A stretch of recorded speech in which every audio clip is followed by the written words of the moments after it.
Hello everyone, Patrick here.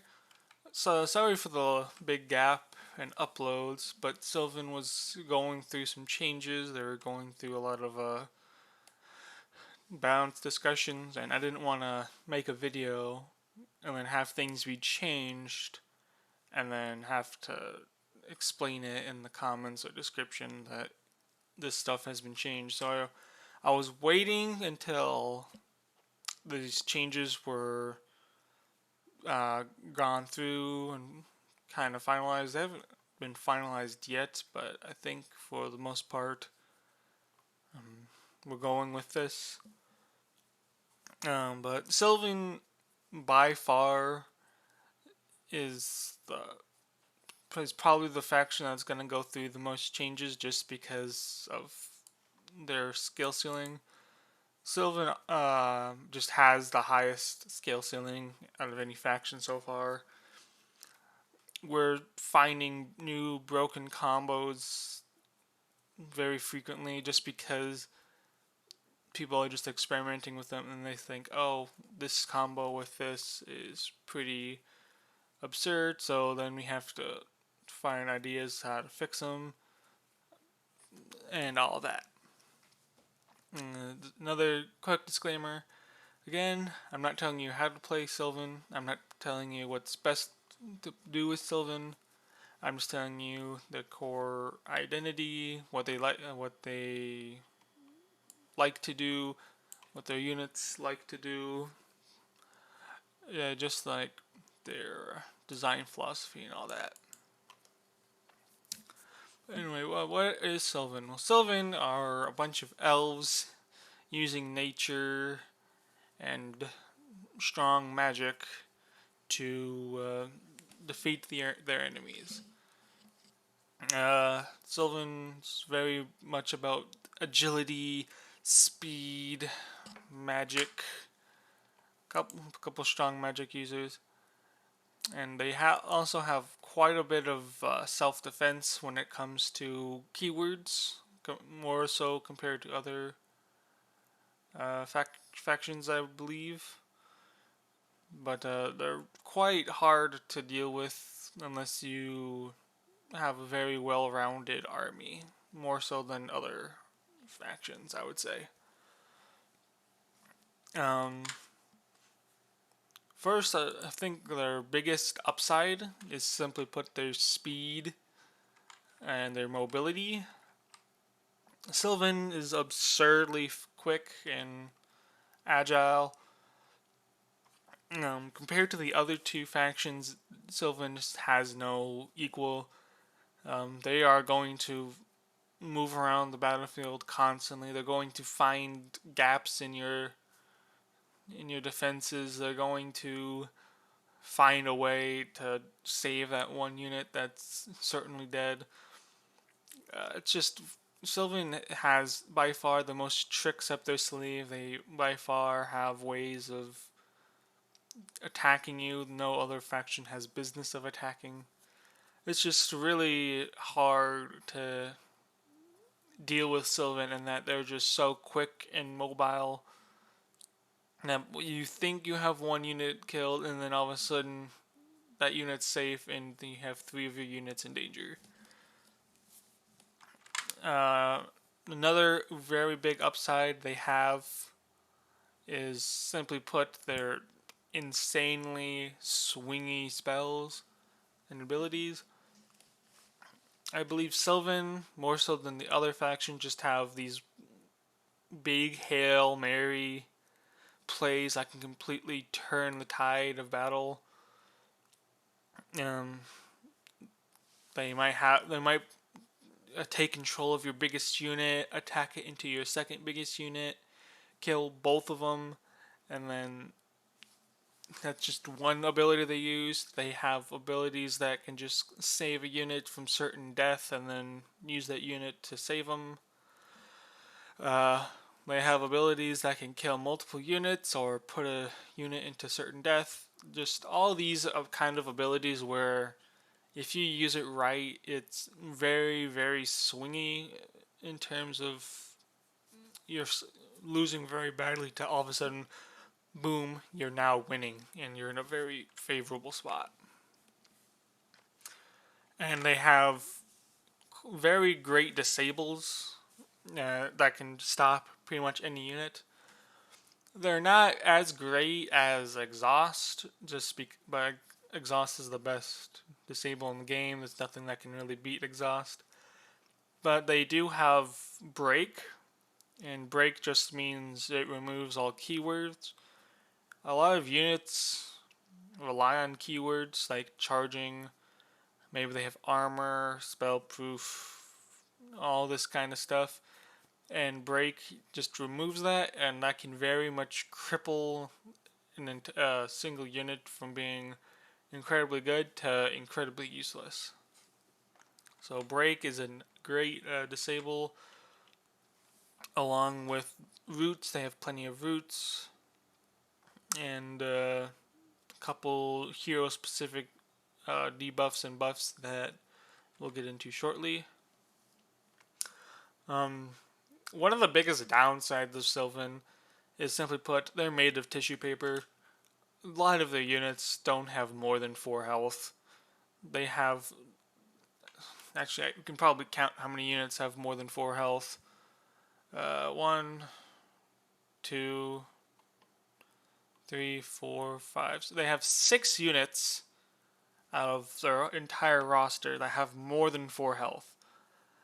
And as we discussed, having less than 4 health is pretty dangerous. A good portion of the units have 3 or less health. So it's not hard for Sylvan units to die. A lot of their survivability comes in their abilities and keywords. But if there's a unit that's just going to walk up and whack them, they're going to die super, super quick. And this is a big reason why I think Sylvan has such a high skill ceiling, is because you can't just have. It's really. I mean, you could, but it's really hard to just have a brawly type Sylvan list, simply because their stats are. They just have such low health stats and kind of damage stats in a way that it's very hard for them to hold their ground without using their tricks and stuff to stay alive. They don't have any mixed damage. All their damage is physical, with one exception being a hero. But they don't have any mixed damage, so they very much rely on their debuff Break to deal with armor and all that. So if you're going against an armor focused Erengard list, and you don't have enough breaks, you're going to very much struggle against them, as they're going to be incredibly hard to deal with. And as I've said before, they're incredibly hard to master. Even just hard to pick up and play. Just the absurd skill ceiling they have is simply seemingly infinite. The best players are still finding new combos. They're still finding ways to break Sylvan. They're still finding just all these sort of things that are just like, if we combine these 4 units and we use it in this order, you suddenly have an invulnerable unit with trample, lifelink, and just a bunch of absurd keywords that don't even exist. But yeah, Sylvan is just incredibly hard just to learn. I personally wouldn't recommend it to new players, but you do you. Don't have me stopping you from doing what you want to do. And another thing about them is they tend to bring a bit more units. This isn't really an upside or downside. They tend to like to bring a bit more units than the other player, simply because they very much like an explosive first turn, more so than the other factions.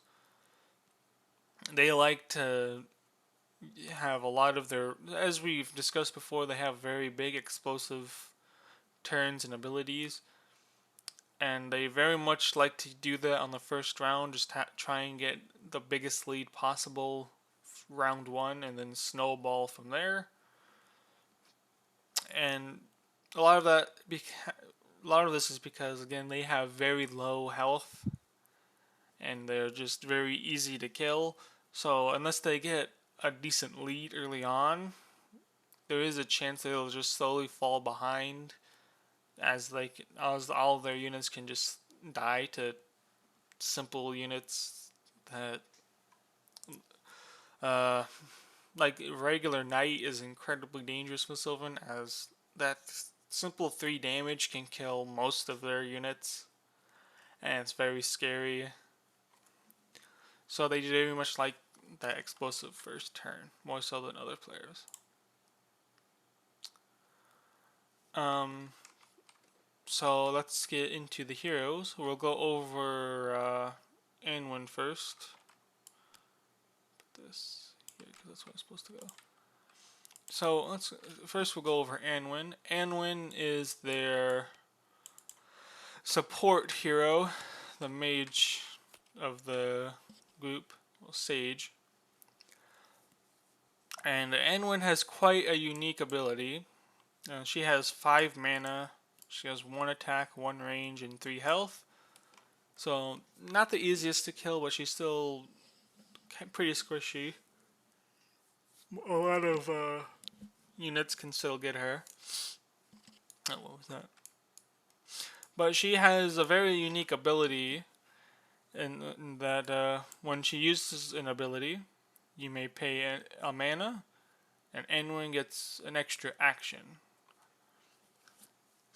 You can only use it if you don't combine. You can only use it once per turn. So Anwin is usually getting extra actions just by being on the field. And as we can, and as we'll soon see, she very much likes having a lot of mana. In some games she'll use up to like 12 mana. People will bring like additional mana trinkets, which usually aren't good, but for Anwin, they're incredibly good just because Anwin really likes having a lot of mana. That's what gives her the most options, and it also just gives her extra actions. So Anwin just loves mana. She loves having a bunch of versatility. Her first ability we'll talk about is Quicken, just because it has the most levels. So Quicken currently has 5 levels. They all do the same thing, but the only difference is their kind of what they do. So essentially, you just take the gold cost of Quicken, you divide it by half, and then add it onto the gold cost, and then you essentially can use that again. So for Quicken 1, it costs 2 gold. Half of 2 is 1. 2 plus 1 is 3. You can target an exhausted unit with gold cost 3 or less, and then it gets plus 1 action. You can use it once per. Well, all of her abilities can only be used once per round, as a lot of it would be pretty broken with her base ability.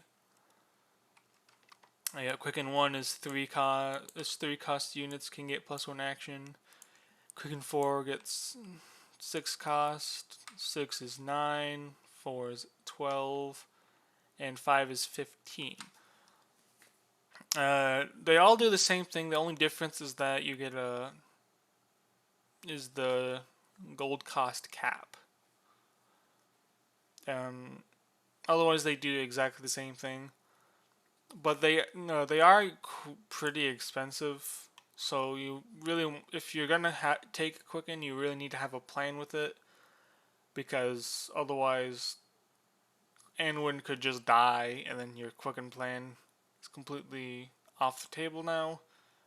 So if you are going to take Quicken, it's very advised to at least have a plan with it, because they are very high swingy abilities, and it would be a waste if you just decided to take it and then not use it the whole game. From personally, when I see Quicken, that's usually Anwin, just as in self. They're taking Quicken, and then their plan with it is for Anwin to use Quicken every round to buff one specific unit to cause major havoc. Other than that, it's pretty simple to understand. Unit just gets an extra action, and she can only use it once. It has a mana cost of 1 and 3 range, and it doesn't have combinable. I should mention that. So it's very hard to use, actually, just because she can't move when using it, and the range of 3, it's pretty far, but for Anwin, she very much doesn't want to be close to enemies, and so any amount of range is a big help for her. Replaces another ability. Of course it is. It's replace. It's 1 mana and it's combinable, and you switch 2 locations of allied units. You exhaust both of them. So essentially, you have this unit, and let's say this unit. So this unit's way up here.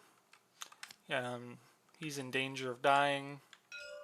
You can use replace, and you just swap their locations, and you exhaust them both, so you can't do any broken shenanigans that way.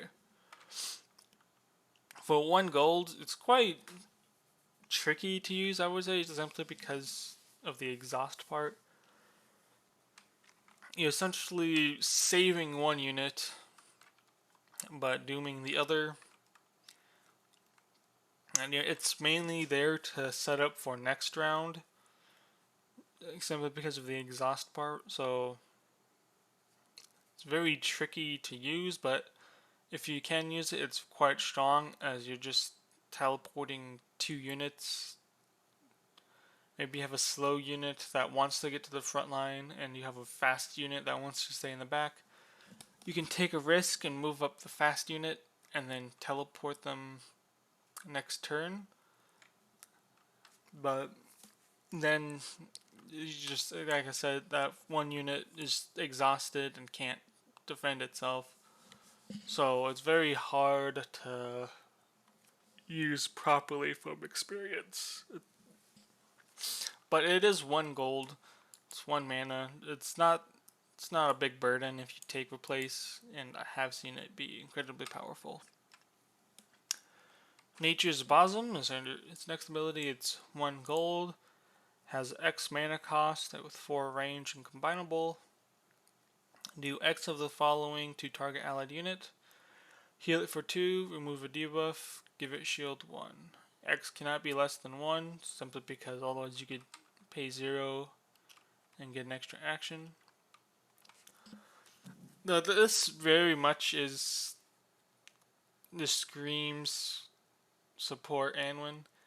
For 1 gold, this ability is incredibly powerful. I guess that goes along with all of Anwin's abilities. For some reason, they're super cheap and super powerful.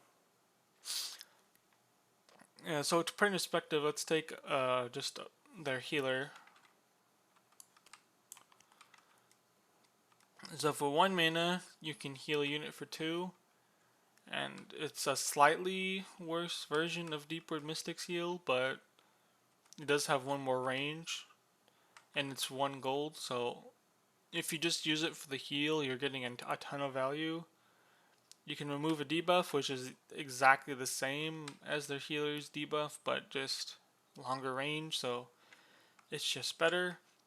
And you can give a unit a shield, which Sylvan usually can't. I think she's the only one that can give shields. And you can do all three of those at once. So you can heal a unit for 2, remove a debuff, and give it a shield. So it's very much, like I said, a mana hungry ability. You can, if you want to do all three, that's 3 mana. And if you want to get an extra action, that's 4 mana. And then she has 1 more mana left, and she can just use another one of her ability, and then boom, she's out. You can burn all of her mana in 1 turn, which is why a lot of people like to give her extra mana through items. But yeah, Nature's Blossom is incredibly powerful for 1 gold. I usually don't see Anwin not running it. She's usually always, at the very least, running Nature's Blossom with another ability. And that ability is usually Tranquility. Personally, I think this combo, we'll go over Tranquility now, but I think this combo is just all you really need for Anwin. They're just incredibly strong and powerful. Tranquility is 2 cost. It costs 1 mana. And target unit is disarmed this round and has incoming damage reduced to 0. You may pay an extra 1 mana. If you do, the buff/debuff cannot be removed. And of course, it can only be used once per round. So, why is Tranquility so good? Well, it has incoming damage reduced to 0 part. That I think is pretty absurd. So you can have a unit in the middle of the enemy team. It's gonna die. There's like 5 units around it. All of them are super scary. And you have a 2 health elf over there. And then all of a sudden, you give it Tranquility. It's now immortal. There's not enough true damage in the game. That it's very just around frequently to where they can just ignore Tranquility. And it's just very hard to kill a unit knowing Anwin has Tranquility. A lot of times people will try and threaten a unit just so that Tranquility will be out of the way so they don't have to worry about it for later turns. But personally, I think what really makes Tranquility broken is the fact you can give it to an enemy unit and then you can pay the extra 1 so that it can't be removed. So you're essentially paying 2 mana to make an enemy unit not exist as it's disarmed. Well, I guess mages and all that still exist as they're just disarmed. They're not completely useless. So you could still use abilities and stuff. But if there's like a dragon or like a knight that don't really, like if the dragon's out of abilities or the knight is just being a knight, you can just Tranquility it and then now it's useless for a whole round. Sure, they can position and stuff, but knowing Sylvan, they'll just move out of the way so that knight's not threatening anything anymore, or at least anything important. And like I said, Anwin likes having a lot of mana, so they can probably use Tranquility on an enemy like 4 or 5 times, honestly, just because she can. I personally don't like it, but it's part of the game. So you can use it. It's especially very strong when the enemy team has a lot of buffs, like Erengard usually likes to have. So they can have a tactician, they can give a unit an extra range, and then you can say, well, I'm just going to Tranquility it, make it so that you can't remove it, and then now that unit with extra range is not useless. So I personally don't like it, but it is a part of the game, and it's something you have to be wary of. But It's essentially Anwen. She's pretty much just all support. She very much she doesn't have anything that really lets her fight. That's she just really helps her other units fight. But someone who does like to fight is Caladrix, the Fiend Hunter. He is the fighter of Sylvan. So he starts with 3 mana. I don't think 3 mana is very big a deal. Usually you don't need a ton of mana for him. He has Allied Pathing and Backstab. Backstab is a very important keyword for Sylvan. Not a lot of units have it, but the units that do have it are just obscenely strong. Essentially, what Backstab does is when you attack someone, they can't retaliate back. So essentially, you can attack a big dragon, and if you have Backstab, they can't attack you back. So that's why Backstab is incredibly strong, because it allows them to attack first with this good chunk of damage, and they not have to worry about being attacked back. It's like having a ranged attack, but it's considered melee, and melee attacks are much better just because they can usually have higher damage amounts. So Caladrix has 3 damage, 3 movement, and 4 health as well. Even for heroes, they're super squishy, as you can see.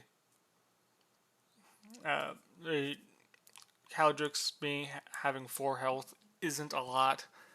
Sure, you can increase it with items, but he simply is just not very tanky compared to the other fighters of the other 2 factions. Aragog has 5 health. Tristan has 6 health. Aurelia has 5 health. So simply put, if they wanted to make them tanky, they're just simply going to be harder to kill than Caladrix.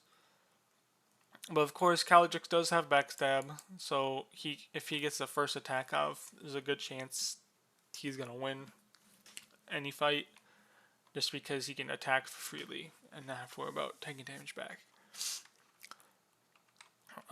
Like I said, Caladrix very much likes fighting, and his abilities very much show that. His first ability we're gonna go over is True Strike. True Strike is a passive, and it's very simple. When he attacks, he may pay a mana. If he does, he deals true damage for a turn. This is just absurd. Having true damage just on a hero for 1 gold, might I add, is so absurdly strong. A lot of keywords like to be hit with a certain damage type, whether it's magic damage, physical damage, or just having a shield on them. True damage just goes through all of that, and so having a True Strike on Caladrix just makes him twice as scary, I would say. Just because now they can't defend against Caladrix through armor or keywords or something like that, just because True Strike just ignores all of them. Blink is another ability. It costs 1 mana, it has 4 range, and you relocate Caladrix to target Hex. Caladrix gains Spellproof this round. It's very much just a mobility tool. Like I said, Sylvan likes mobility. This is just an extra one for that. For 1 gold, it's not a whole lot. Essentially, this is just a relocation tool. If Caladrix is in a bad spot, he can just teleport somewhere and not have to deal with anything anymore. He gains Spellproof at the end of the round too, so he's a bit safer against mages with damaging abilities. It mainly is just used to relocate Caladrix. I mean, usually, like if enemies are in the way and he wants to get to the back line, he'll just teleport and then start threatening units. But not much to blink. It's just a blink. You just teleport somewhere and then gives a little bit more protection, and that's that. Camouflage is again another simple passive. He gets evasion, and evasion just means he's immune to ranged attacks. So if a unit has a ranged attack and they try to attack Caladrix, he just takes 0 damage. Simple as that. It's about all, like, they say, if they have a lot of ranged attacks and you have camouflage, Caladrix is immortal to them. You cannot take damage at all. And last but not least, there's Blade Echo. There's 3 levels of it. All it does is increase the damage by 1. So Blade Echo 1 deals 1 damage. Blade Echo 2 does 2 damage. Blade Echo 3 does 3 damage. And what Blade Echo does is when Caladrix attacks, he deals 1 damage to enemy units on either side of the defender that are also adjacent to the hex that Caladrix attacks from. So this is a bit complicated. Essentially, what this means is, use these. So I attack this sentinel. If I have Blade Echo, it checks these 2 hexes. So the hexes adjacent to both me and my target. And then it'll also damage them for set amount. So Blade Echo 1 will damage these 2 by 1, 2 will damage both of them by 2, and then 3 will damage both of them by 3. This is another incredibly swingy ability for Sylvan, as you can kill 3 units in 1 attack, which is incredibly powerful.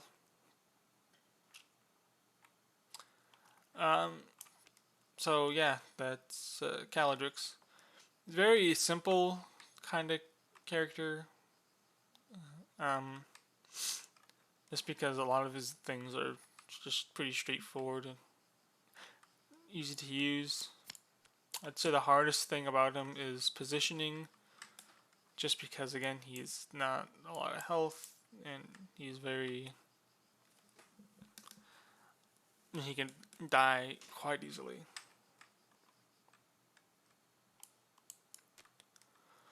Well, I guess we'll go. Oh, sorry. I guess we'll go on to the regular units. Those are the heroes. One's a very strong caster, another one's a very, very good fighter. A very glass cannon-y type fighter. So the first unit is the Wisp. It's 2 gold. It has pathing, has 3 movement and 1 health, and it just has 2 abilities. It has Nurture, Sacrifice Wisp, Combinable, Heal target adjacent allied unit for 2. Just a simple one-time use heal. Not too much about it. And then the other one is Reclaim, Sacrifice Wisp, and Combinable. Target adjacent enemy is broken this round. And so for a 2-cost unit, you get 2 pretty good abilities. Breaking an enemy is super strong. As we've discussed before, Break just removes all their passives and keywords. And just having a net heal on top of that is also pretty strong. It's a pretty good 2-cost unit. Mainly just used for one-time heal or break that can swing the tide. Taunting Satyr is another 2-cost unit that has pathing. Has 1 attack, 2 movement, 1 health, and it has taunt. It's combinable. Jesus Christ, why am I yawning so much? Target adjacent enemy unit attacks Taunting Satyr. This is mainly used to move an enemy unit and to also exhaust it. So let's take this Deepwood Sentinel here. So the Taunting Satyr can move up here. It'll taunt the Sentinel and then it'll attack it and it'll take its spot.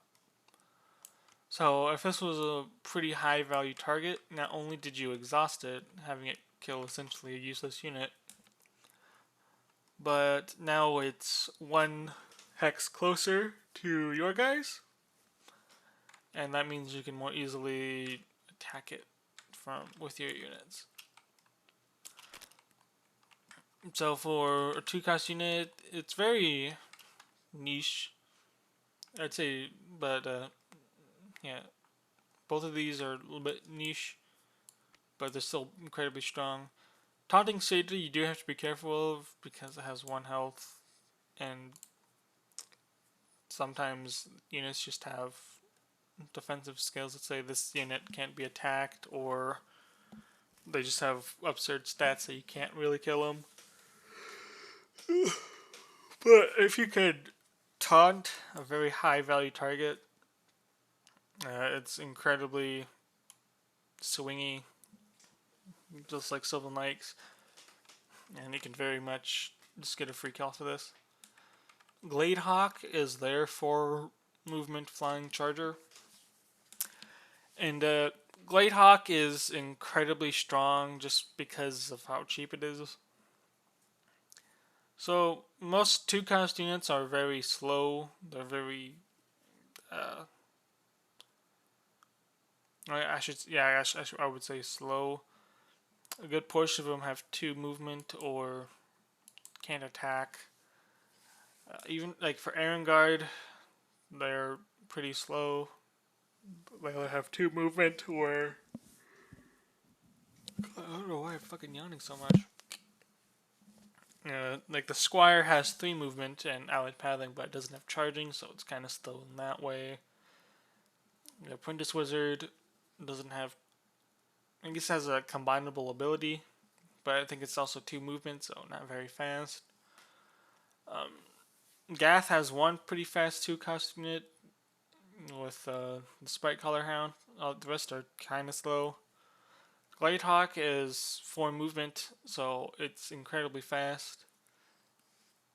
A lot of units do have 1 health in this game, and that's what makes Gladehawk so scary. Just because a lot of good units, a lot of good support units have 1 health, and then just having Gladehawks in Sylvan just means you're applying so much pressure for 2 gold. I personally would say Gladehawk's their best 2-cost unit, but I've also seen the other 2-cost units do absurd things. It's just that Gladehawk is very consistent with what it does. You're usually always going to get the damage off. The enemy doesn't want to kill the Gladehawk because it's 2 cost, but they sometimes have to just to save one of their units. So that's why I would say Gladehawk's so strong, just because it can apply so much pressure for so cheap. Tether Fletcher is a pretty complex card, so I'll try my best to explain it.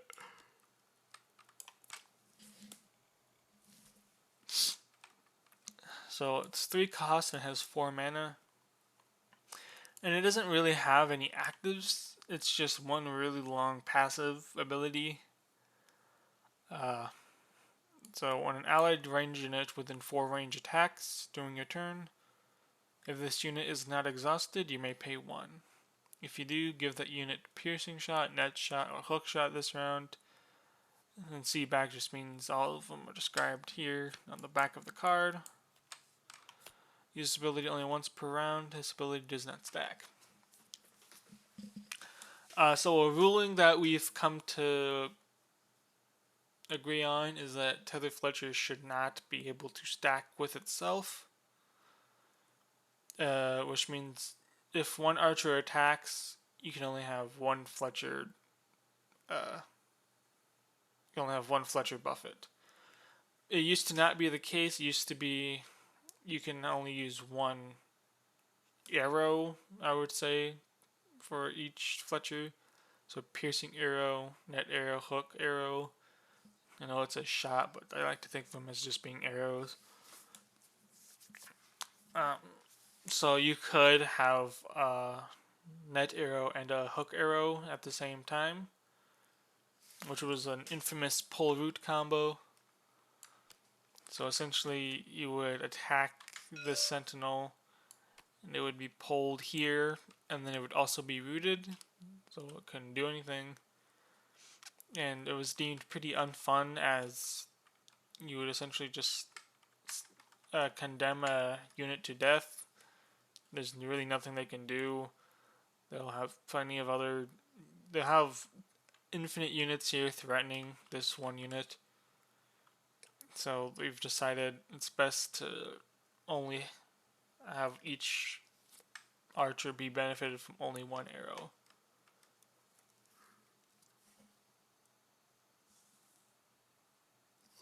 I don't know why I'm yawning so much.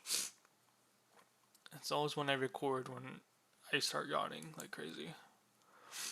So what do each of the arrows do? Piercing arrow is pretty simple. It just gives an archer piercing. It just makes it ignore armor, so that's about all that does. Net shot it just roots the target. So they attack an enemy, you spend a mana, and then it roots them. It's very cheap for the roots, so if you can just have the Fletcher be here to just cause roots. It's 6 gold, but you get 4 uses out of it, so you get plenty of uses out of it. And then hook shots, oh my god, why? But yeah, hook shot is the one where you shoot an enemy, and then it just goes as close as it can to the archer if possible. So if this satyr was here and then you shoot the sentinel, it wouldn't go around here. It would go. It follows the shortest path, which is here. This enemy's in the way, and they obviously can't be in the same spot, so it'll go here. Again, it's incredibly strong, as you're putting an enemy right next to your units. It can be dangerous, as they can, attack one of your units or run to safety. But it's still strong, as you're forcing them to use a unit early. They might not want to use it that early, and now you're forcing them to, otherwise they'll just die. But still an incredibly strong unit, even after the quote-unquote nerf. But Fletcher is still quite fun. It even has an attack stat, so even after all of its mana is used up, it can still do something. The unit we were using that whole time was the Tethered Archer. It's essentially a longbow, but just more complicated. It has allied pathing and charging, which is weird for an archer. It has 1 attack, 2 movement, 2 range, 3 movement, 2 health. And if this unit charges, what? Oh, it's always when I record where I just yawn like crazy. I've been up for like 2 hours and now I'm starting to yawn. It has 1 movement this turn, and you may move it to its starting hex after it attacks. All this means is, if the enemy's here, you move up, you attack it, and then you may move back. So it has some ups and downs compared to the longbow archer. Obviously the longbow archer just attacks it. That's all it does. A couple differences I would say are mainly when it comes to steadfast. So the tether archer can't move up and attack the pikeman, as pikeman has steadfast, which means you can't charge it. So the tether archer can't shoot it, as it's technically using charging to attack it. So that's where the tether archer is weaker. The longbow archer just shoots it. No issue about that. But an upside the tether archer has is that it can move and it doesn't have to move back. So the sentinel's threatening the tether archer and the longbow archer. The longbow archer would either have to move to save itself or attack. You can't do both. The tether archer can move back and shoot, and then it doesn't have to move back, so it's safe now. So there's ups and downs to both of them. Obviously, you can't use both of them in the same faction, but they're similar enough to where I like to talk about them at least. And there's not a whole lot of steadfast units, so that doesn't really come up too often. But it being able to kite enemies, so you can attack, it'll move up. You can attack, it'll move up, and you can just keep doing this forever. Does make the tether archer quite strong late game if they don't have any charging units, simply because they'll understand they can't kill the tether archer because it'll just constantly move back and not be able to be threatened. The sentinel is another unit, incredibly strong unit for Sylvan. This is probably one of their best units, simply because of its ability that we'll get into shortly. Sentinel's 3 gold. It has allied pathing. It has 2 attack, 3 movement, 3 health. The stats alone are incredibly good, and the keyword as well.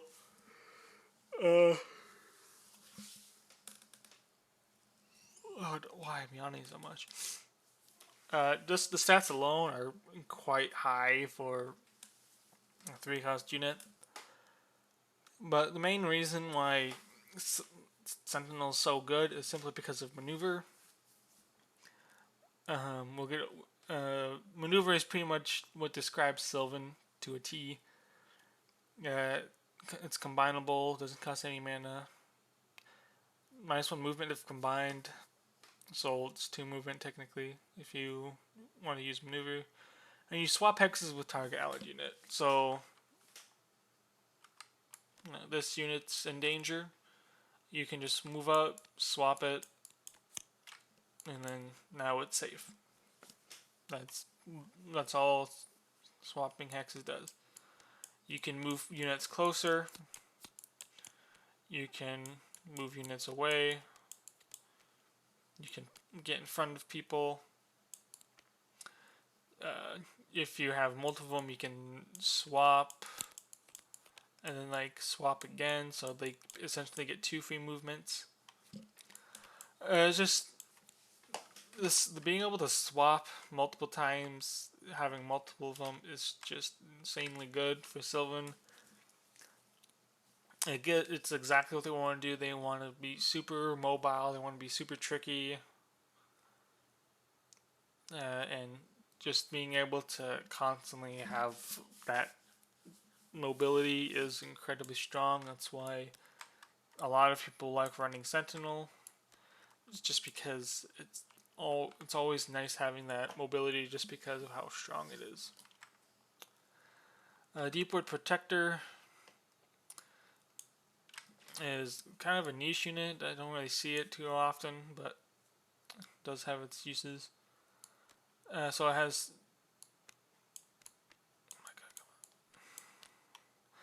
physical damage return 2. So when it takes physical damage, it returns up to 2 damage back to him.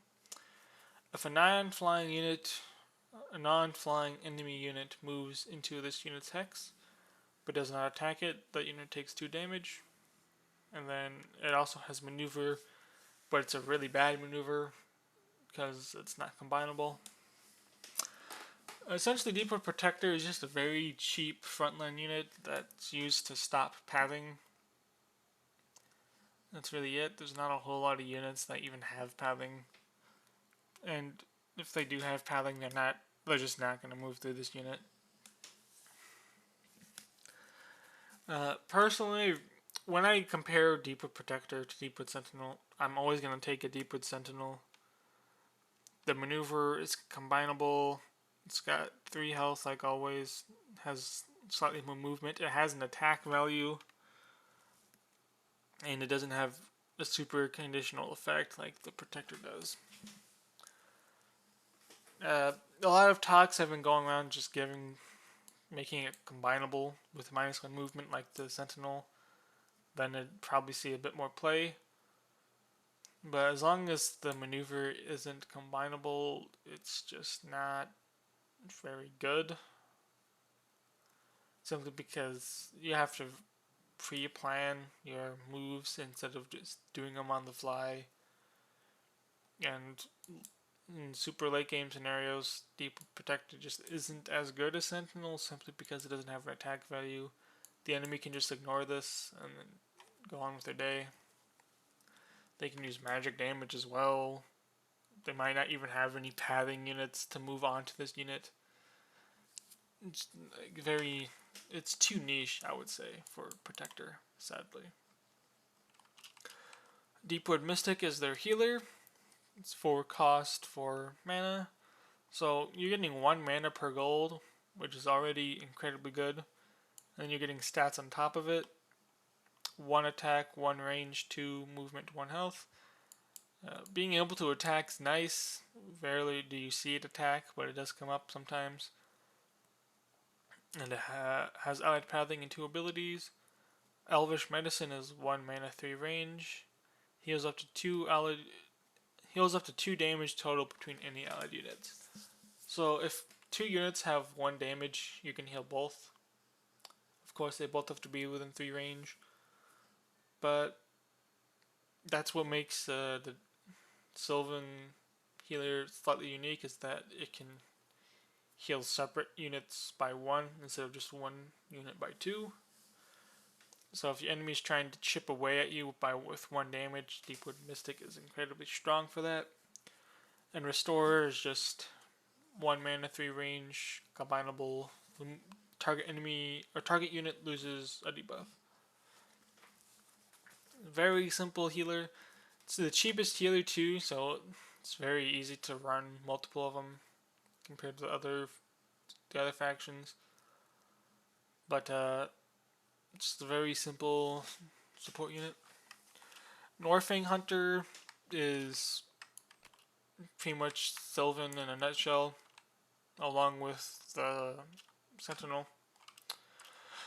So Norfang Hunter is 4 gold, has allied pathing, charging, backstab, and evasion 1. 2 damage, 3 movement, 2 health. So allied pathing means you can move through allies. Charging is you can attack and you can move and then attack. Backstab means it doesn't take retaliation. And then evasion means whenever it takes a ranged attack, it takes that damage -1. So for a 4-cost unit, it has too many keywords, in my opinion. But I think the hunters, Norfang Hunter, Norfang Great Hunter, as we'll get into him later, they pretty much describe Sylvan perfectly. They're fast with 3 movement and allied pathing and as well as charging. They're tricky because of backstab, and they are survivable in their keywords with evasion. So for a 4-cost unit, it is quite strong as you're getting free damage in. It's very effective damage for a 4-cost unit, as you don't have to worry about taking damage back, so you can attack a bigger unit and then finish it off with another unit, and then you'll still have both units. I usually don't see a Sylvan list running at least 2 hunters. Hunters are super important in their game plan usually. just because of backstab. Like if this unit didn't have backstab, it would be infinitely worse. If it didn't have all four of these keywords, I think it would be significantly worse.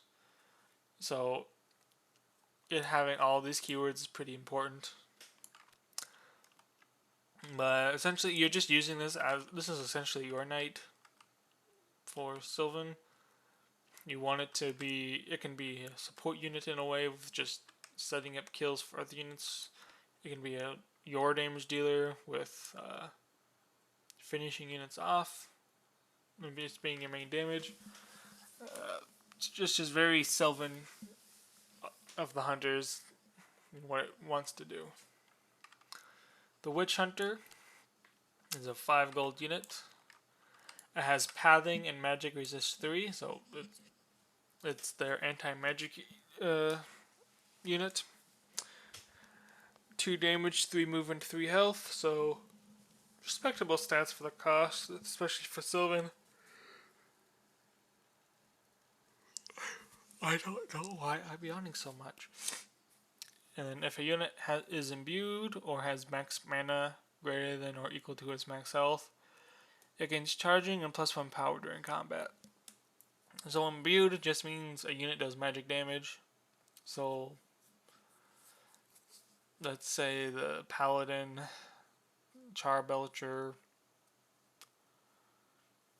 a couple other units, but they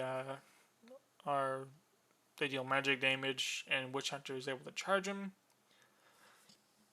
And then max mana greater than or equal to its max health. So let's take the Mystic. The mana is greater than or equal to its health, therefore Witch Hunter can charge it. It's very simple to understand. So it's very, Witch Hunter is a very niche card simply because if the enemy doesn't have imbued or magic damage, it's a lot worse just because magic resist won't come in, and it very much likes charging into imbued units just because it takes 3 less damage. You can use it just to kill support units, mana havers, but at that point, might as well just have Glade Hawks or Hunters do the job. They're cheaper and they can do the job just as well, in my opinion. But when against imbued units, Witch Hunter is incredibly powerful, as it's essentially a 3 damage, 3 health unit that takes 3 less damage from them. So even Paladin loses to this unit, as Paladin can't kill it in time. Warfang Sorcerer, which is another support unit that they have. 5 gold, it has 3 mana. 1 attack, 2 range, 2 movement, 2 health, so decent fighting stats for a support unit. Has allied pathing and has 2 pretty good abilities in Hush and Naturalize. Hush just silences a unit for the round, so this is their silencer. Naturalize breaks or roots a unit. So not only do you get so you're essentially getting 3 powerful debuffs on top of a decent fighter for a support unit.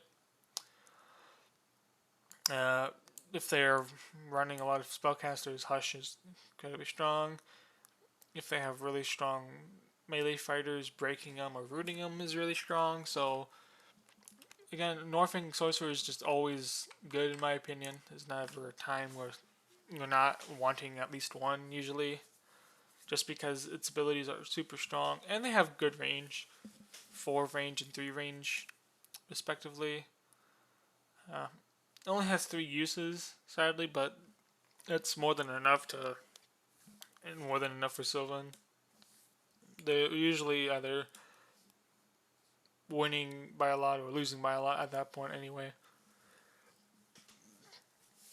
Tether Grand Archer and the Northang Great Hunter, they're just the Archer and Hunter, but with better stats. The Grand Archer has 1 more attack. It's the only difference between them. And the Great Hunter has one more attack and health compared to the regular Hunter. That's the only difference between these two. Not much to get into there. Centaur Guard is essentially more expensive Sentinel, as they have the same ability. But the Centaur Guard is just more tanky. He's a better fighter.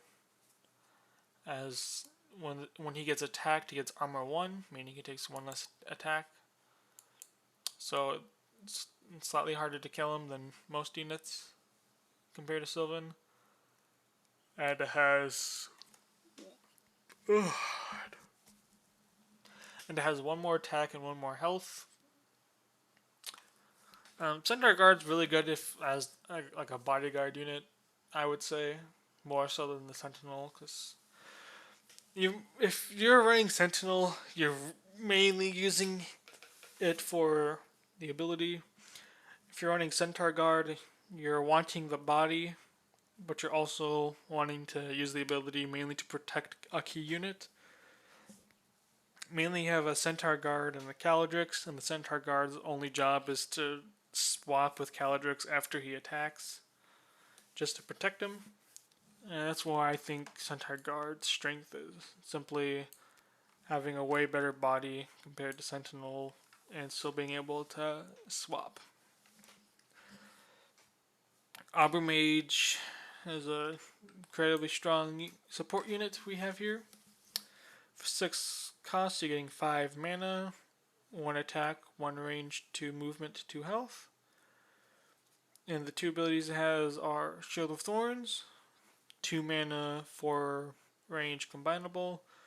Target unit gains physical damage return X this round, where X equals its power. So if you take the Great Hunter, for example, if it would then gain physical damage return 3, as its power is 3. So it's really I would personally think this is better on a unit like I guess the bear, since the bears are next. I would say it's better on bears just because their health is pretty high, and then giving them physical damage between 3 essentially makes it so that when they get attacked, they're dealing 6 damage, as they're most likely to survive an attack. And not a lot of Sylvan units have more than 3 damage. So I would say the bears are a perfect fit for this. And the other one is Hedge. It's 1 mana and combinable. It doesn't have a range, so that means it's global. Target unit gains Steadfast or Spellproof this round. And if you pay an extra mana, this buff affects until the unit is moved instead. So if you just have a unit sitting there and it plans to sit there for a while, you can just use the extra mana so it gets it forever, essentially.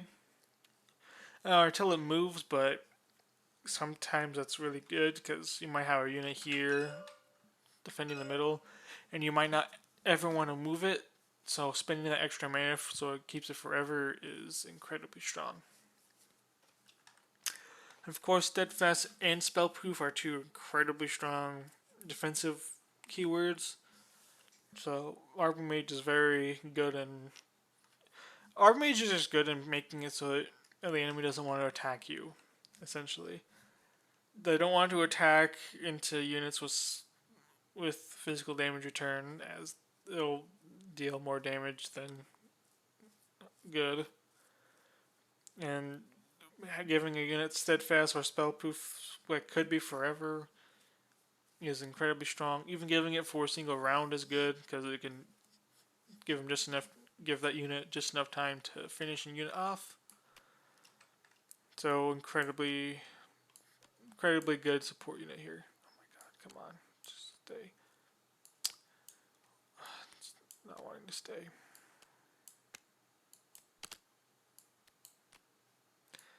Oh my god, just okay. Obviously doesn't want to stay. Okay, we'll talk about the bears now. Uh, I'm talking about both bears because you have to play both of them. Ursa Major and Ursa Minor are 11 gold and 7 gold respectively. So essentially you're getting it's 18 gold as you have to run both. What I mean by you have to run both is somebody in this part here. At the start of battle, if Ursa Minor is not in your army, sacrifice Ursa Major. And then for Ursa Minor, it's the same thing. It's just you swap Ursa Major and Minor around. So if they're not on the field together, they just die.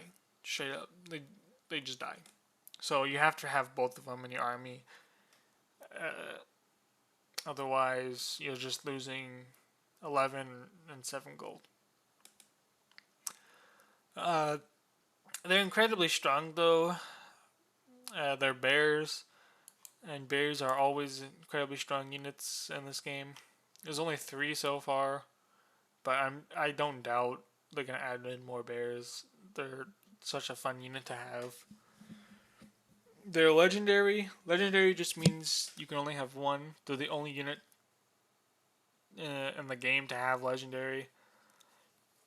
Legendary just means you can't have 2 Ursa Majors and you can't have 2 Ursa Minors. You can only have 1.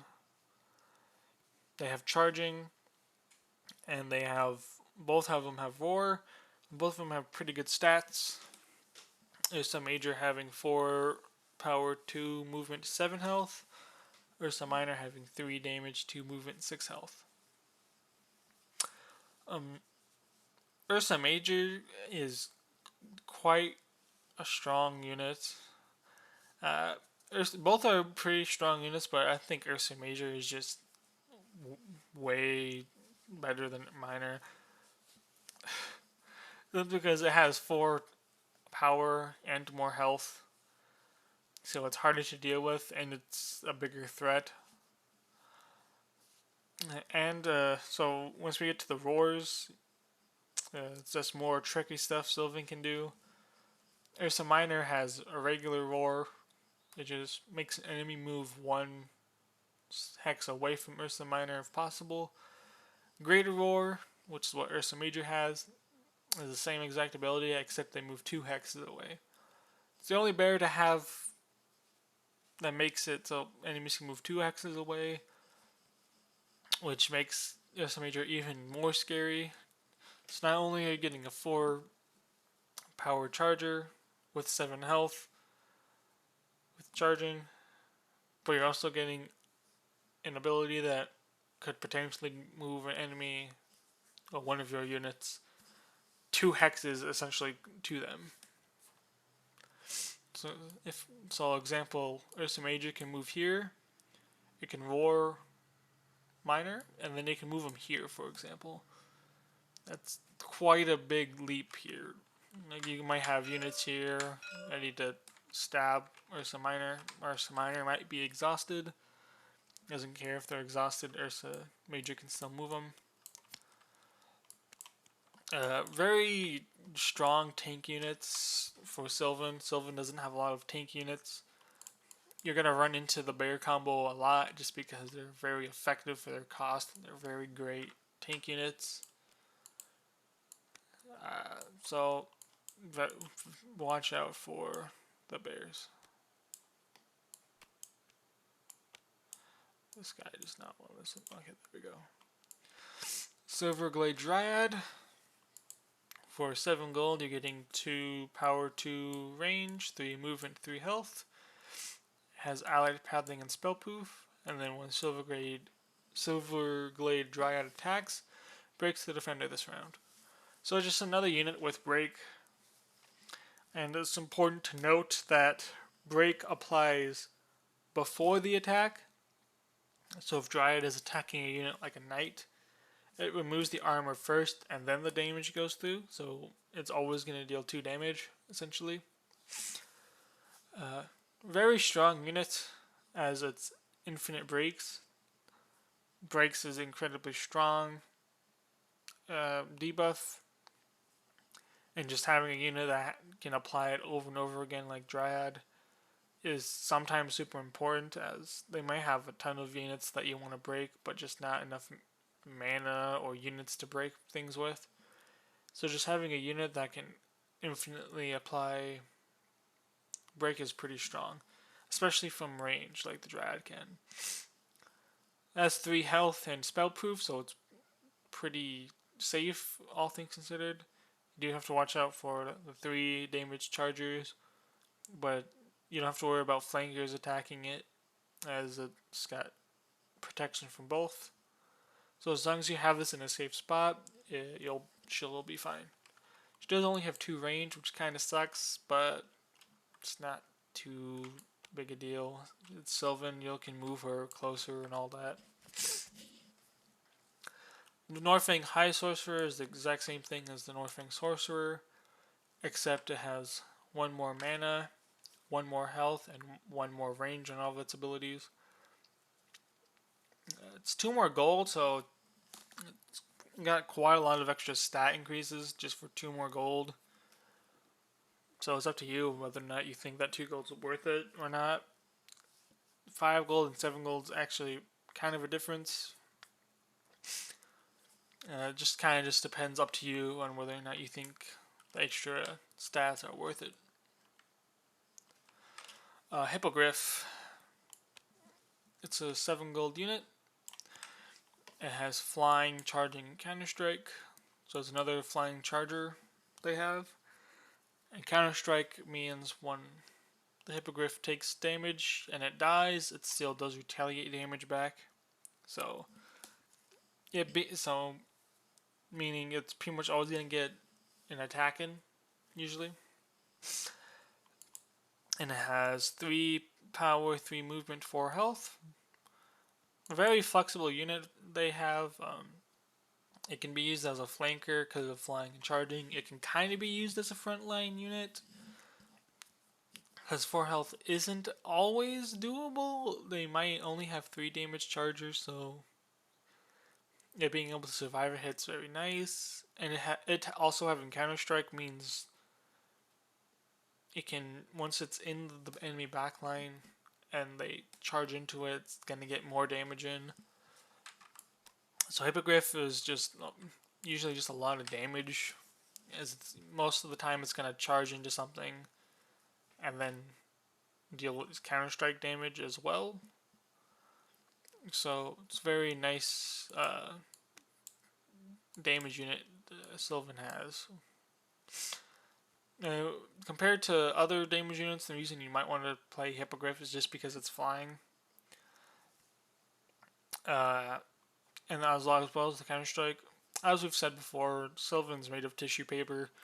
A lot of the units just die. They just do. Like, a unit's gonna look at them and they'll die. So just having that extra counter strike deal a bit more damage could mean the difference between you winning and losing. They might have, because the counter strike might weaken them enough to where you can just finish off a scary threat. It's pretty much up to preference, really. Sylvan has a lot of 3 damage chargers. Kind of just up to you and which one you prefer more of. Silverglade Ranger is an 8-cost unit. It has pathing, backstab, and spellproof. It's another backstab unit. Sadly, no charging, which sucks, but it does have pathing and spellproof, so it can be quite mobile. It can do some sneaky plays with pathing. Spellproof is always nice because you can't be debuffed or shocked or anything like that. And it's another breaking unit. When it attacks, it breaks the defender. This is just a melee version of Silverglade Dryad in a way. 3 power, 3 movement, 5 health. So 5 health, so it's kind of respectable in survivability, at least for Sylvan in a way. Not a lot. The difference between 4 health and 5 health is quite big because there's not a whole lot of 5 damage chargers. I think the only one's Ultra Knight, but that's a 15 gold unit. It's kind of tricky to use.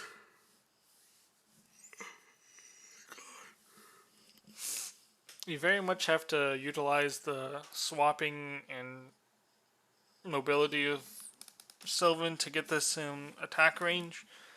But when this is in attack range, it's very scary. It has 3 damage, backstabs a lot. And of course, it's the easiest to get rid of as well. Uh, it's a pretty solid unit, but it just is kind of hard to use properly. As without any mobility, once it's in, it could be hard to get out, but you might find a way to. And without charging, it can't. And really needs to take up your mobility just to get this in combat range. Norfang Champion is an 8 gold unit. Has allied pathing and charging. Has 3 damage, 1 range, 3 movement, 4 health. And if Norfang Champion charges, it has movement 2 this round. And when it attacks, it deals 1 physical damage to an enemy unit adjacent to the defender if possible. So what this means is, just take these two. So if the Norfang Champion walks up and attacks the Hunter, the passive of the Champion would say you can deal 1 damage to another unit adjacent to this one. So the Norfang Mystic is right next to it. You can deal 1 damage to it, and you can essentially take out both in 1 attack. Norfang Champion's another really good unit. 3 damage, essentially backstab. It's not technically backstab, but it might as well be. It is technically ranged, so there's some niche cases with that, but it might as well just say backstab.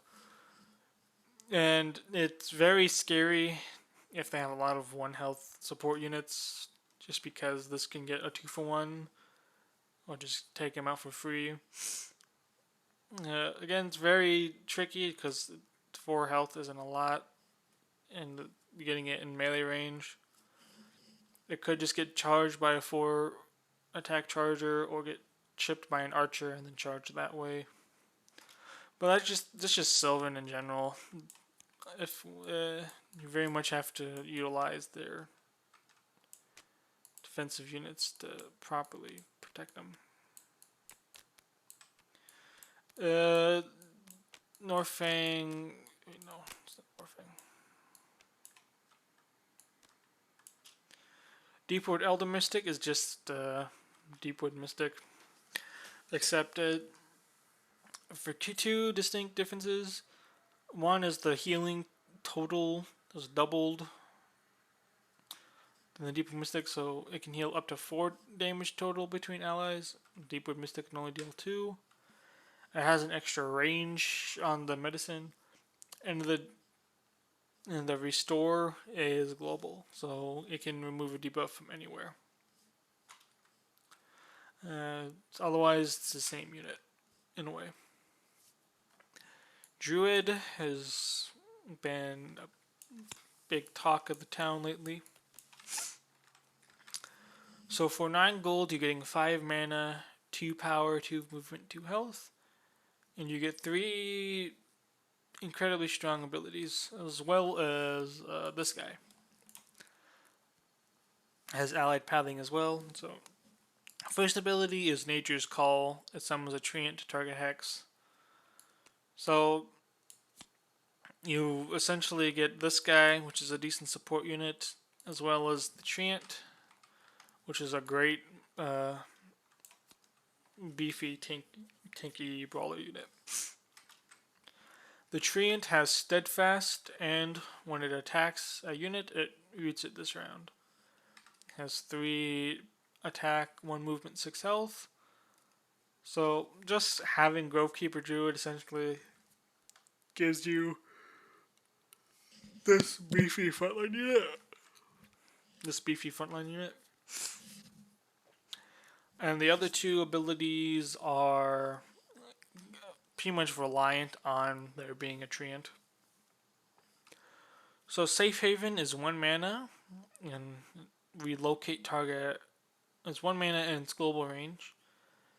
And you relocate target allied unit to a hex adjacent to a treant you control. So something that a lot of people have been doing lately is running 2, 3, 4 druids. Most people only ran one, and there was a talk. There was like a joke someone made. It says someone decided to run 2 druids, and then as a joke, someone said, "Let's run 4 druids," and then that ended up being uh, insanely overpowered. So now there's a rule saying when the treant is summoned, it comes in exhausted. Before that wasn't the case. Now it is. Simply because the mobility you got with 4 druids was simply too much, even for Sylvan standards. Essentially, what would happen is the enemy would have like a board like this.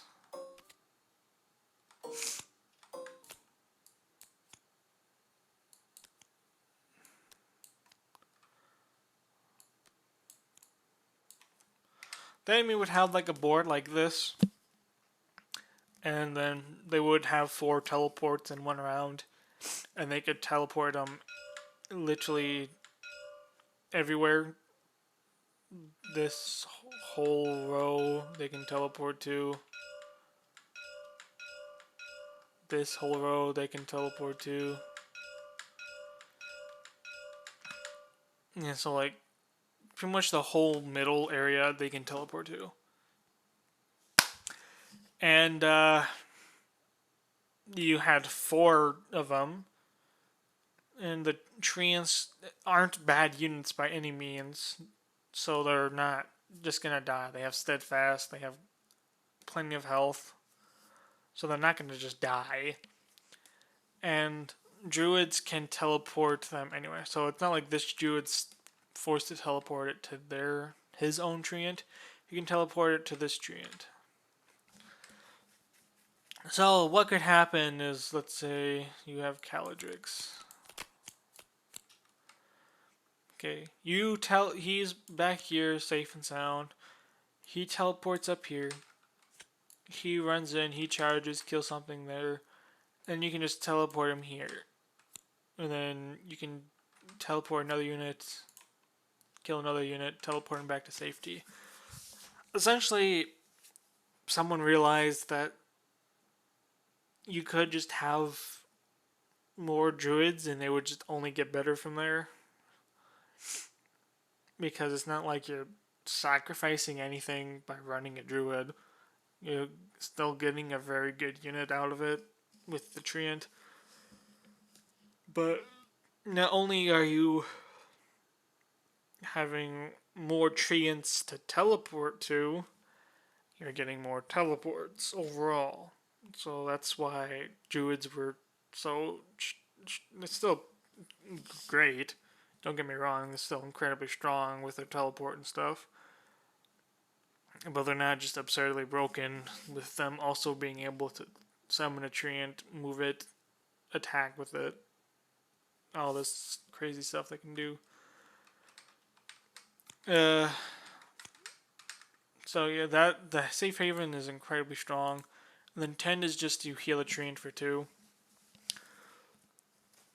Druid is just an incredibly strong unit. Not only are you getting a strong melee unit in the treant, you're getting an incredibly strong support ability in Safe Haven, which just allows you to teleport units everywhere and just do Sylvan things. And so now if you do run Grovekeeper Druid, the treants do come in exhausted, just because otherwise they're too problematic. We've tried coming up with different solutions, but we found that just having them come in exhausted is just the easiest and best solution without having to fundamentally change the card. So yeah, that's the Grovekeeper Druid. Very good in just any Sylvan list. Good frontline unit. Great support abilities. Can't really go wrong with it. Hippogriff Archer. It's a 10 gold unit. It's essentially just the Hippogriff in stats, but you also get an Archer on top of it. hence the name. Same, essentially, you just take a hippogriff and then you add in the text of this unit may attack as a ranged or melee unit. If it's attacked as a ranged unit, it has -1 power this turn and movement 1 this turn. So if you want it, it can just be a hippogriff, essentially, just a regular old hippogriff. We can also give it this ranged potential. It's essentially a 2 power 4 effective range archer, which is pretty strong. It's just a bit more flexible than the hippogriff, but it is more expensive. It hurts a lot more when you lose it. But the extra archer is quite helpful. You can essentially you can chip a unit down until you can charge into it and kill it off. Yeah, so by those standards, it's quite strong. Deepwood Enchantress. For 11 gold, you get 5 mana. You get Allied Pathing and Spellproof. 1 attack, 2 range, 2 movement, 3 health. So another pretty decent combat stats for a support unit. And you also get 2 incredibly strong abilities in Beguile and Untouchable. Beguile is 2 mana, 3 range. And you take control of target enemy unit until the end of your next turn. So if they have a knight, you can take control of it for your next turn only. You can have that knight do anything. It's your knight now. So you can charge into their knight, you can take one of their units, you can move it closer to your army, so you can stab it. It's just Beguile is just one of those abilities that just is, like I've said at the beginning, it's an incredibly swingy ability. You can take control of an enemy unit, and then from there you can instantly win the game. I've seen plenty of times someone beguile something I don't want them to beguile, and then they just win from there. They have like 1 attack. It's one of my guys that just wins them the game. And it's just an incredibly strong and swingy ability. And you can do that twice. So not only can you do it once, you can do it up to 2 times. So you can have 2 potentially game-winning abilities in 1 unit. And the other one is Untouchable. It's 1 mana, 4 range, combinable. Enemy units cannot move into or through target hex this round. So let's say I target the middle hex. That means the enemy cannot move in. This hex is off limits for them. You can move into it, and that unit's safe from charging because according to the rules, you have to move into the hex to attack them in melee. Or you can make it so that this hippogriff is threatening my enchantress, and I can untouchable this hex, and that means the hippogriff can't fly over this unit. It's off limits for them, so they have to move around, and then maybe they have to move here or here. So just out of range from the enchantress. So not only do you get an incredibly swingy, one of the most powerful abilities in the entire game, you also get an incredibly strong defensive ability that can save plenty of your units' skins.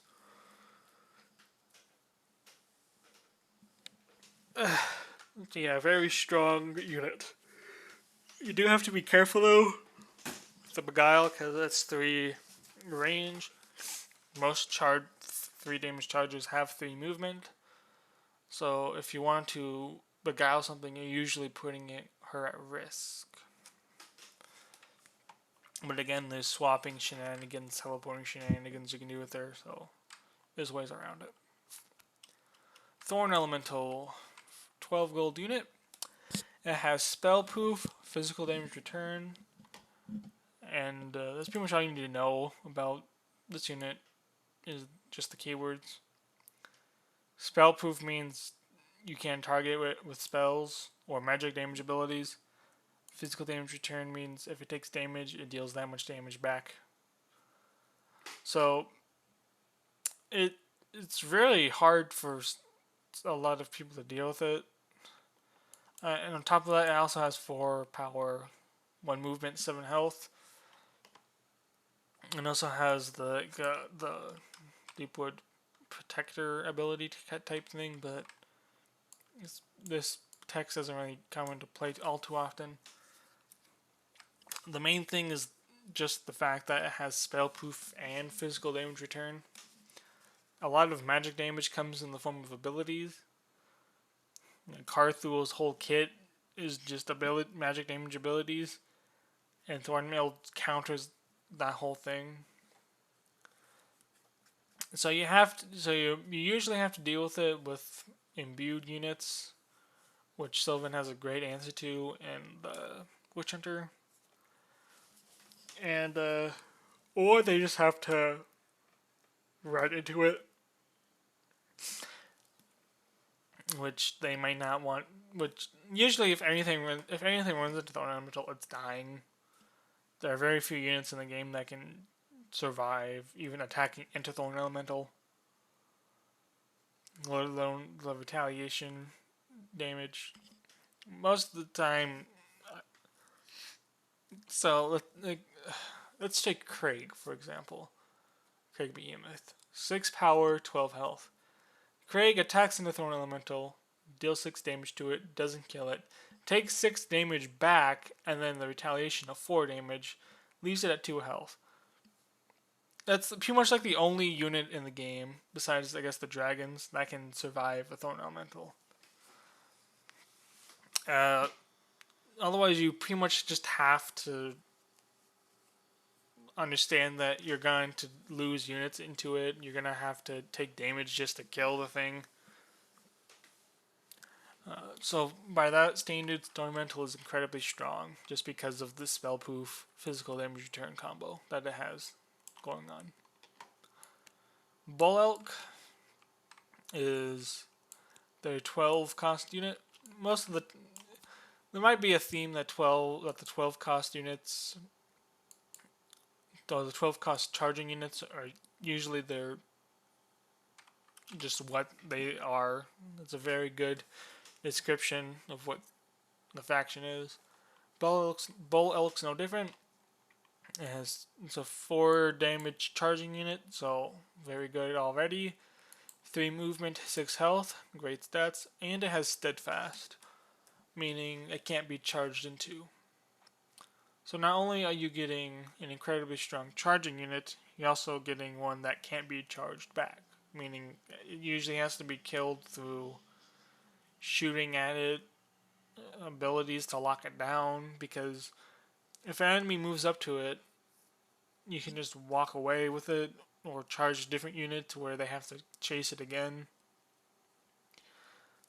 So Bullock's just an incredibly annoying unit just because it's going to be running around and you can't just charge into it. You have to find a way for it to stand still so you can stab it.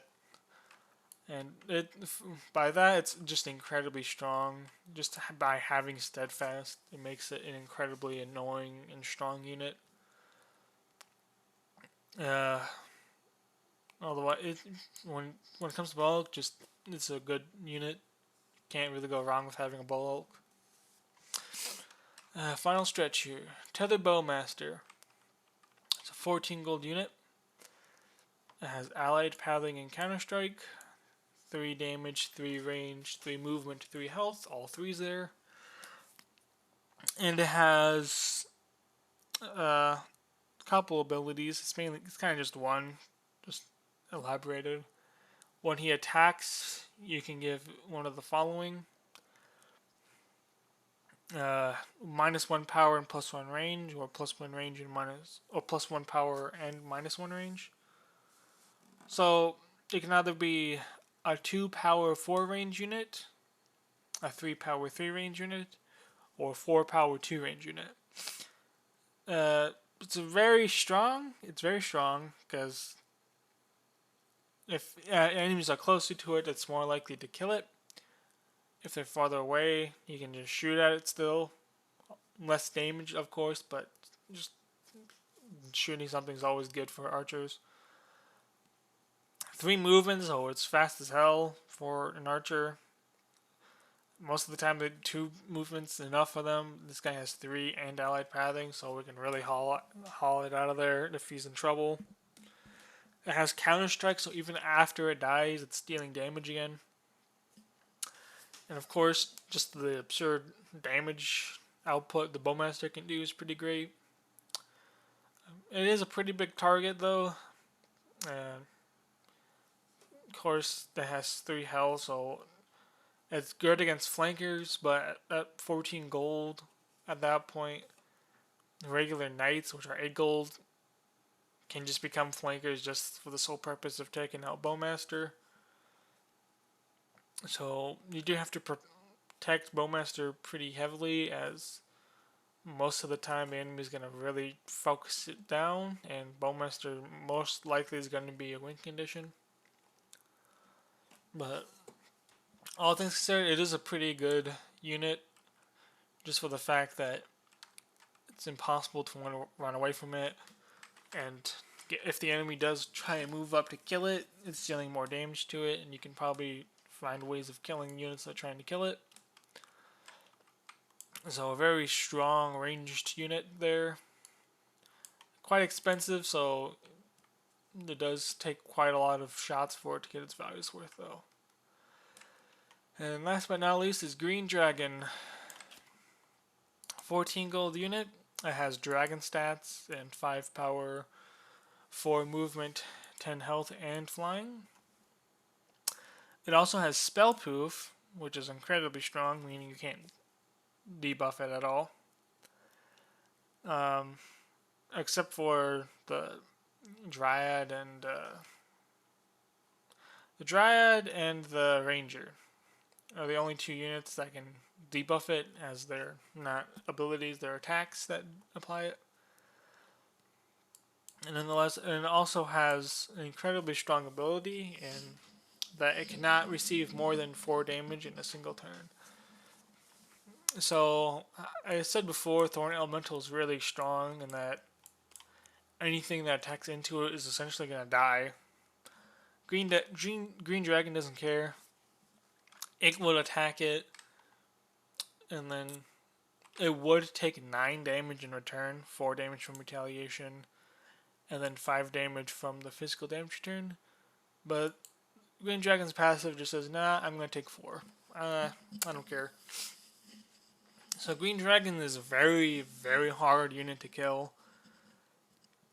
Not only does it have 10 health, not only does it have spell proof, but it can also only take 4 damage in a single turn. A point distinction is not round. It can't take 4 damage a round. It's a turn. A turn is 1 card doing something. Then that turn is done. So if it were to take 5 damage from like a unit charging into it, like an Ultra Knight or a Cave Troll, it would instead just reduce it down to 4. And then another Cave Troll can attack it next turn, deal 4 damage again, and then finally it would die. Green Dragon is just incredibly strong, and just that it's very hard to kill the thing. Can't debuff it because of spell proof. It can beat any unit one-on-one just because of the passive. So it's just very, very strong unit. Not that complex to use really. It can normally just can go in there and start raining havoc. I'd say the weakness of the Green Dragon is just a lot of chip damage. It wants to fight big units so that its passive can come in, and so it can really cause some havoc there. But if it's just taking 1 damage from archers over and over and over again, the passive is not going to come into play, and just gonna slowly whittle and die. So do have to be careful in that part. Anyway, that's Sylvan. Uh, it, main complexity with this faction really is just the mobility and what it can and cannot do. You'll have a normal army, and then you'll have a bunch of mobility options, and then you just have to decide: do I want to teleport this unit here? Do I want to swap it here? That's usually most of the complexity Sylvan has. As you can see, some of the units just aren't very complex, like the boil. It's just a charge or a steadfast. It's gonna be strong no matter what. Um, the green dragon is just a really big unit that's hard to kill. So they do have some pretty easy and simple units to understand.